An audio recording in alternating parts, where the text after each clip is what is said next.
राधे राधे आप सभी को। देखिए, कार्तिक माह में दीपदान का बहुत अधिक महत्व होता है और इसी में अक्षय नवमी जब आती है, आंवला नवमी के रूप में भी हम इसको मनाते हैं। इस दिन आंवले का दीपदान बहुत अधिक करने से उसके स्वर्ण के बराबर उसके पुण्य फलों की प्राप्ति होती है। देखिए, आंवले का पेड़ आप इस तरह से गमले में अपने घर में लगा सकते हैं।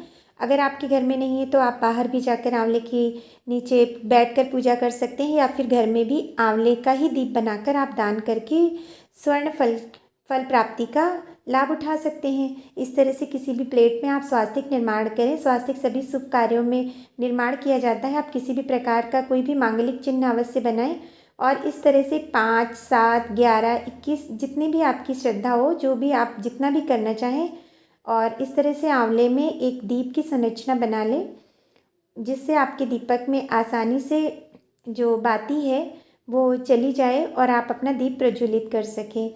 इस तरह से हम ये हमारा दीपक बना रहे हैं। और देखिए, हमारा दीपक ऊपर जिस तरफ से वो टहनी से लगा होता है उस तरफ से अगर आप काटेंगे तो वो आसानी से बैठ जाएगा।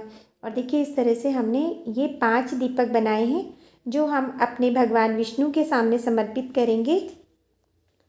और देखिए, जो ये हमारी अक्षय नवमी होती है, इस दिन ऐसी मान्यता है कि माता लक्ष्मी का वास होता है।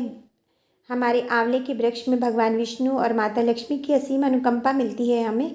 और मैया लक्ष्मी ने हरि और हर भगवान विष्णु और भोले बाबा को बैठा के इसी के नीचे भोजन कराया था। तभी से पुण्य फलों की प्राप्ति के लिए आंवला नवमी के दिन आंवले का दीपदान बहुत अधिक हमारे पुराणों में इसका व्याख्यान मिलता है। इस प्रकार से घी में थोड़ा सा तिल या चावल डालकर आप दीप बना सकते हैं। देखिए, अगर एकादशी है तो चावल ना डालें, और जिस पात्र पे प्लेट पे हमने स्वास्तिक निर्माण किया है उसमें इस प्रकार से चावल लगाएं। ये हल्दी से रंगे हुए चावल हैं। आप चाहें तो कुमकुम से या फिर सादे चावल भी लग सकते हैं। दीपक को बिना आसन के कभी नहीं रखना चाहिए। और इस तरह से हम अपने 5 दीपकों को इस प्रकार से प्लेट में रख लेंगे। आप इस तरह से फूल इत्यादि भी अगर आपके पास व्यवस्थित हो तो आप लगा सकते हैं। और देखिए, जब हमारे दीप बन गए हैं तो हम अब अपने दीपों की पूजा करेंगे। और इसमें आप केसर से, कुमकुम से, हल्दी से अपने दीपक की पूजा कीजिए और उसके बाद दीप प्रज्वलित कीजिए। और इस तरह से आप आंवला नवमी का शुभ फल प्राप्त कर सकते हैं। अब ये आंवला वृक्ष के नीचे हम इसकी पूजा अर्चन करेंगे। इसमें सबसे पहले हमने टीका लगाया है कुमकुम से, और ये वस्त्र के रूप में हम आंवले वृक्ष में इसकी टहनी पर हम जो हमारा कलावा है इसको हम समर्पित करेंगे। और इस तरह से फूल आप चढ़ाएं, अक्षत चढ़ाएं। अक्षत में लाल और पीले रंग के अगर रंगे हुए चावल हैं आपके पास तो वो आप चलाएं। और इस तरह से हम अपने दीप को प्रज्वलित करने के बाद आचमन करेंगे। उसके बाद हम थोड़े से पुष्प समर्पित करेंगे, और पुष्प समर्पित हम अपने आंवले वृक्ष में भी करेंगे।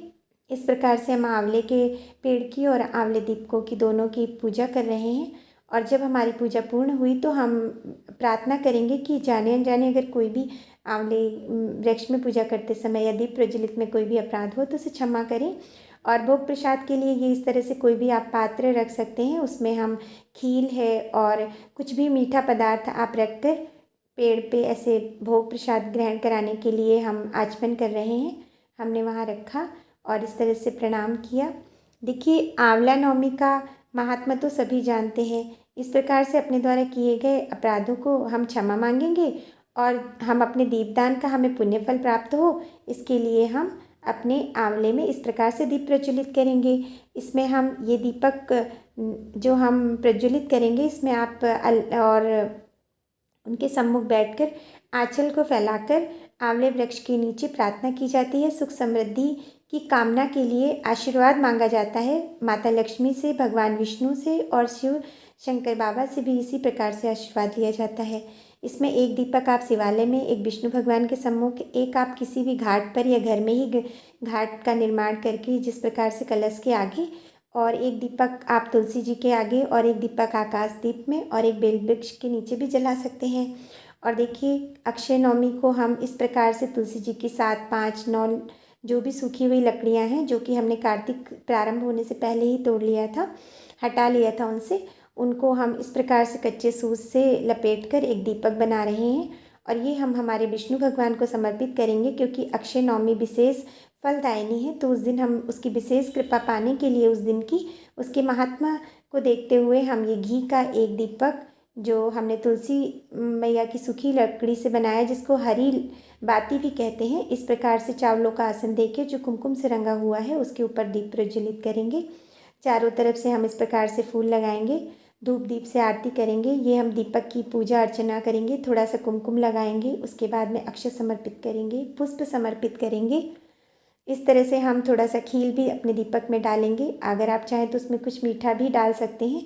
इस तरह से दीपक की पूजा करेंगे और ये दीपक हम भगवान विष्णु या अपने लड्डू गोपाल जी के आगे समर्पित करेंगे।